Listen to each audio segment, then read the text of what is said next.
When the patricians in Rome learned that their legions had won a great victory over Philip V at Cynasophilae, they must have considered the eastern problem over with, but they were very wrong. Macedonian military power had been massively curbed, but another great world-conquering threat still loomed. In the east, the Seleucid monarch Antiochus III had ambitions of world conquest, and his actions in the late 19th would set in motion events that would eventually result in the Third Macedonian War and the Battle of Callinicus. I'm sure you've heard us talk about Magellan TV before. One of our longtime sponsors of this channel, Magellan, is an incredible streaming service run by filmmakers that has over 2,000 documentaries. We've been working our way through Magellan's Rome documentaries playlists, and the current documentary we're on is called The Grandeur of Rome. These documentaries do a great job of highlighting all different aspects of the Roman Empire. You can stream Magellan from anywhere on any device, without any ads and no limited access. Many new programs are added on a weekly basis, and a wide selection are available in 4,000. If you haven't tried out Magellan yet, you have to give it a try at magellantv.com/kingsandgenerals for a free 1-month membership trial. Thanks to Magellan for supporting our channel. After the peace conference at Tempa had been finalized,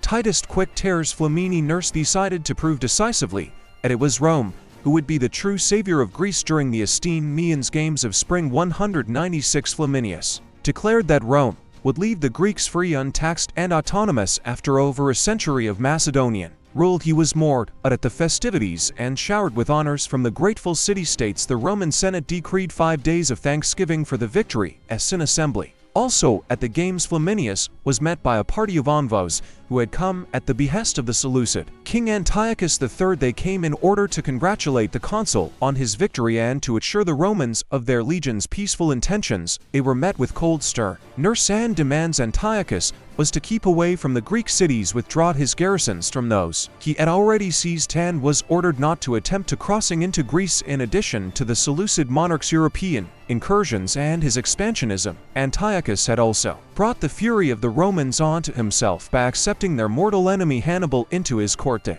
war which broke out between the two expanding states climaxed at the Battle of Magnesia in 119, where Antiochus was badly defeated and Seleucid power was permanently broken. In this battle's aftermath, Rome increasingly began to rule its Greek friends with an iron fist. After Cynasophilae II, son of Philip V, Demetrius became a hostage of the Romans, and he had emerged from that experience a committed Romonophile supported by the Roman Senate. He returns to Macedon with a very different attitude. The royal court in Pella had become bitterly divided over the Roman issue. One of these circles was led by Demetrius and consisted of nobles who favored peace with Rome. Another group formed around the duo of Philip V and his eldest son Perseus, and was packed with firebrands to advocated resistance against the invaders. Both factions began an underhanded war of propaganda. Perseus, his mother, was routinely slandered as being a low-birth concubine, implying that Perseus was less legitimate than Demetrius. The latter made a mistake at this point, confiding to a courtier named Didius that he planned to flee to Rome. This man promptly told Philip, who also discovered a letter speaking of Demetrius, his lust for the throne, despite it probably being a forgery. Didius poisoned Demetrius. In the winter of 181 BC, on the order of Philip, the outcome was a surge in hostility between Rome and Macedon. The situation destabilized even further in 179 BC, when after over 4 decades of rule, Philip V passed away in Amphipolis while preparing for a campaign against the Thracians. With his rival Demetrius also dead, Perseus became the king of Macedon. He did what new Antigone kings always had to, immediately reaffirming old friendships and building new ones. Rivals to the throne were eliminated, and in this new Rome-dominated world it was necessary to send emissaries to the Senate, hoping for their official recognition of Perseus' accession to the throne. Reluctantly, this was granted. On the diplomatic front, Perseus also entered into many alliances and diplomatic arrangements with the various city-states. Naturally, this was to the great annoyance of the Romans. Furthermore, to these, Perseus astutely married his sister to Pyrrhus II of Pannonia, and the king himself married the daughter of Seleucid monarch Seleucus IV. So in addition to playing nice with the Greeks in the city-states, Perseus was also swiftly gaining a network of useful Hellenic allies in Asia Minor, much to the increasing anger of Pergamon, which was excluded from these affairs. As King Human East, he played his kingdom's usual part as an informant to the Romans. Initial insistence and warnings by Human East to the Roman Senate fell on receptive ears. In 175, and 170 for BC repeated Roman warnings to Perseus refused to cow the young king. Moreover, he performed a grand spectacle of marching his entire army in a peaceful parade through Delphi, the sacred center of the Greek world. The message was clear: he was the protector of the Greeks, not the Romans. Increasingly urgent embassies from Pergamon began to beseech the Roman Senate for help, and in early 170 to BC, Callinicus himself came to plead his case. He claimed that the peace had allowed Macedon to fully recover its strength. Finally, the Pergamese king played his trump card, stating to the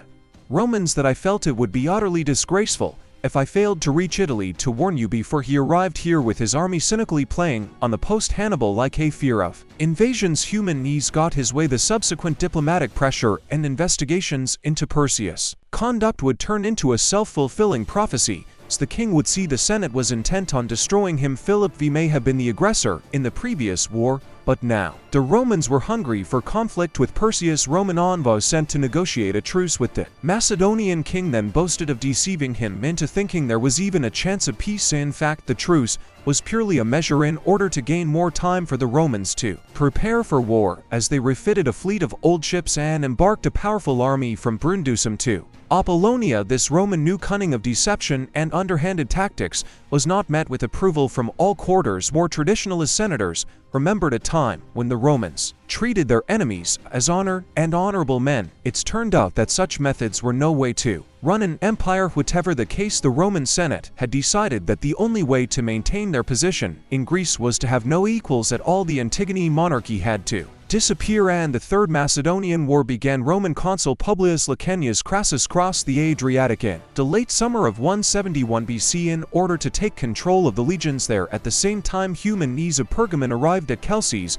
with his fleet, disembarking with 6,000 infantry and 1,000 cavalry of his own. The Romans had unquestioned mastery of the Aegean Sea, so they dismissed the allied vessels, only retaining Callinicus's assistance. Meanwhile, Perseus advanced south into Thessaly, ravaging lands on the way, and encamped just to the south of Mount Ocer. Having taken command of the army his father had begun to rebuild, at the same time Laconia secured the Greek west coast and advanced into Thessaly via the Mani. When the consul arrived at the Greek city of Larissa, in campus just outside the town by a hill called Callinicus, where he was reinforced by Callinicus's Pergamene forces, as the Macedonians had grown bolder.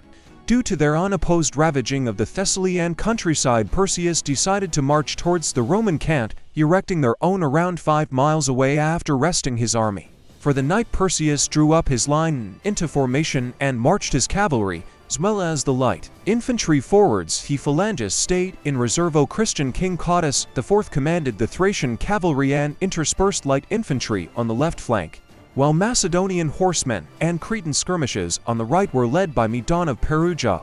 Both wings were flanked by the king's cavalry and auxiliary infantry from various foreign nations, while the center was made up of Perseus' elite gamer, the sacred cavalry, and 400 slingers. In front, music opposite to the Macedonians, the Callinicus field army formed up its heavy infantry safely behind their camp's ramparts, sending their own cavalry and skirmishes out to meet the enemy. The Roman right wing, commanded by Caius Licinius Crassus, consisted of the Italian equites with Vellet scattered between them, while on the left Valerius Laevinus commanded the Greek allied cavalry and infantry. In the center, Quintus Murcius led a force of Gauls, Vesalians, and other volunteer cavalry. Missile fire from javelins and slingstones opened the battle, causing light casualties on both sides. Before Cutties his Thracian horsemen charged, they fought like wild beasts, according to Livy, and smashed through the Roman right-wing cavalry. At the same time, Perseus and his elite gamer troops broke the Roman center, believing he could turn the battle into a decisive engagement. Perseus